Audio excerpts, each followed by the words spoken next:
The first miracle. Water into wine. John 2 verses 1 to 11. Long ago, nestled among the gentle rolling hills of Galilee, a land where the mornings came in soft and golden, and the evenings fell like a warm, slow breath, there was a small and unhurried village called Cana. The roads there were narrow and dusted pale, lined with fig trees and low stone walls. And the people who lived along those roads knew each other by name, knew each other's joys and troubles, and gathered together whenever there was reason to celebrate. And on this particular day, there was every reason to celebrate. A wedding had come to Cana. Weddings in those days were not a single afternoon affair.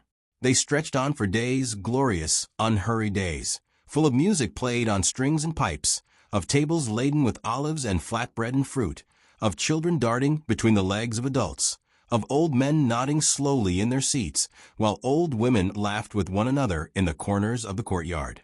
At the center of it all was the wine. It flowed freely, generously, as a sign of blessing.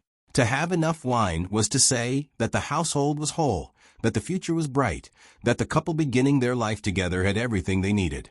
To run out of wine was not merely an inconvenience. It was a shadow, a quiet humiliation that would follow the memory of this day long after the music had faded. Among the guests who had come to share in the celebration was a woman named Mary. She moved through the courtyard with the ease of someone who felt at home wherever people gathered, her eyes warm and attentive, noticing the small things that others missed. With her had come her son Jesus and a handful of his earliest disciples, young men still learning what it meant to follow him, still watching, still wondering. At some point during the feast, Mary noticed something that had not yet become a crisis, but would soon.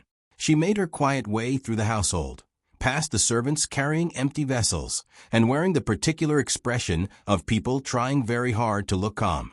The wine was gone, or nearly so, and the celebration had not yet wound down. She found Jesus and said to him, in the simple way that only a mother speaks to a son she has always known deeply, "They have no wine." 4 words, no demand, no instruction, just the truth of the situation laid gently in his hands. She trusted him with it the way you trust someone when you have watched them your whole life, and you know, in a place beyond explanation, that they will know what to do. Jesus looked at her and answered in a way that seemed, at the surface, to hold a kind of distance. "Woman, what does this have to do with me? My hour has not yet come." There was something vast moving beneath those words, a sense that he was looking further ahead than any of them could see, that he understood his life as moving toward a moment that had not yet arrived, and that he was weighing whether this was the right threshold to cross. But Mary did not press him. She did not argue or plead. She simply turned to the servants standing nearby and said, with a calm and absolute trust, "Do whatever he tells you." And that was everything. In those 5 words, she handed the whole situation over.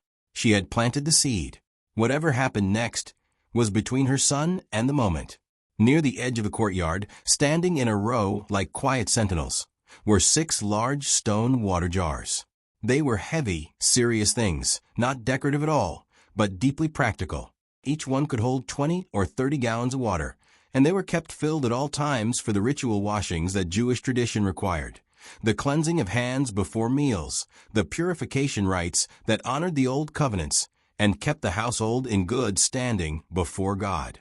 They were vessels of the ordinary and the faithful, used every day, taken for granted, full of nothing more remarkable than water drawn from the well that morning. Jesus looked at the servants and said to them, quietly and directly, "Fill the jars with water." The servants obeyed. There was no spectacle in it, no strange ceremony. They simply picked up their pitchers and went to work, carrying water, pouring it in, carrying more, pouring again, until all 6 of the great stone jars were filled. Not halfway, not almost, to the very brim. Heavy and full and still, the water sat in the jars and waited. Then Jesus said, "Now draw some out and take it to the master of the feast." A servant dipped a ladle into the nearest jar and lifted it out. What came up was not water. The color was deep and red and rich. The smell was warm, full of earth and sweetness. The servants stood there for a moment in the strange stillness of people who have just witnessed something they cannot quite name, not frightened, not shouting, simply holding a truth in their hands that the rest of the world did not yet know. They carried the wine to the man overseeing the banquet, the master of the feast, who had been watching the evening's provisions without knowing anything of the crisis or its quiet resolution. He tasted the wine. He paused. He tasted it again.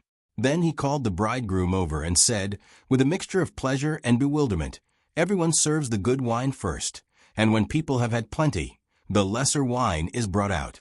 But you have kept the good wine until now." The celebration continued. The music played. The guests refilled their cups without knowing that anything unusual had happened. The bride and groom laughed and were blessed, and did not fully understand the grace that had quietly descended over their wedding day.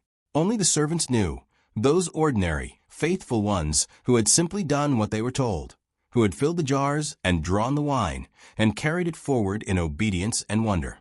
And the disciples, watching from a little distance, felt something move in them, a belief taking root, a recognition dawning slowly and surely, the way light fills a room not all at once, but gradually, gently, until everything is visible. This was the first of his signs, not performed in a great temple before crowds of thousands, not announced with trumpets or proclaimed from on high. It happened in a small village, at a family celebration, at the quiet word of a mother who trusted and servants who obeyed. It happened in the space between the filling and the drawing out, in that still, unremarkable moment when no one was watching, when nothing had been said, when the water simply became what it had not been before. And the wine was very good. So tonight, as you let the weight of the day fall gently away, and your breathing slows, and the world grows soft around the edges, carry that image with you into rest.